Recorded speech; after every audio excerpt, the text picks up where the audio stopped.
আজ চলে এসেছি জিওগ্রাফি থিম কেকের ডেকোরেশন নিয়ে।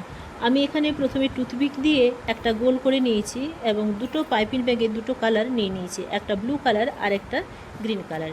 এবার যেমন পৃথিবী হয় সেরকমভাবে ক্রিম ভরে দিয়েছি ওই গোলাকারের মধ্যে।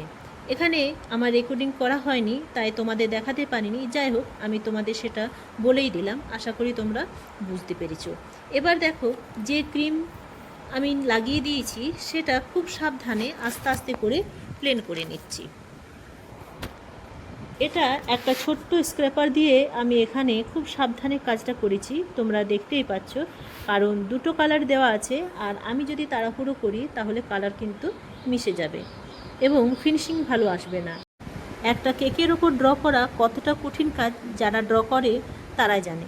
দেখে মনে হয় খুবই সহজ একটা ব্যাপার, কিন্তু না, অতটাও সহজ নয়।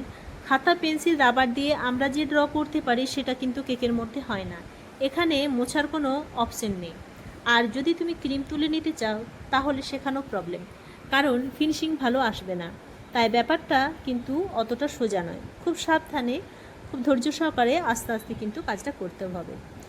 তবে হ্যাঁ, কঠিনও অতটা নয়, তোমরা যারা একটু টাইম নিয়ে করবে, একটু চেষ্টা করলে তোমরাও কিন্তু পারবে। এবার একটা পাইপিং ব্যাগের মধ্যে একটু ব্ল্যাক কালারের ক্রিম নিয়ে আমি বর্ডার লাইন দিয়ে দিচ্ছি। তোমরা দেখতেই পাচ্ছ এই বর্ডার লাইনটা দেওয়ার পর আরও জিনিসটা ফুটে উঠেছে। এই কেকটা আমাকে করতে দিয়েছিল টিচার্স ডে উপলক্ষে জিওগ্রাফি টিচারের জন্য।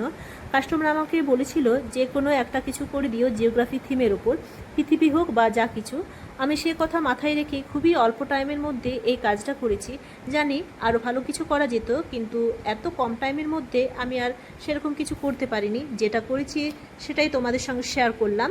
তোমাদের ভালো লাগলে বা আমার এই ভিডিওগুলো দেখে কিছু শিখতে পারছো সেটা তোমরা কমেন্ট করে জানাবে, আমার ভালো লাগবে। চলো টাটা, বাই বাই, আবারও দেখা হবে নতুন ভিডিওতে। নমস্কার।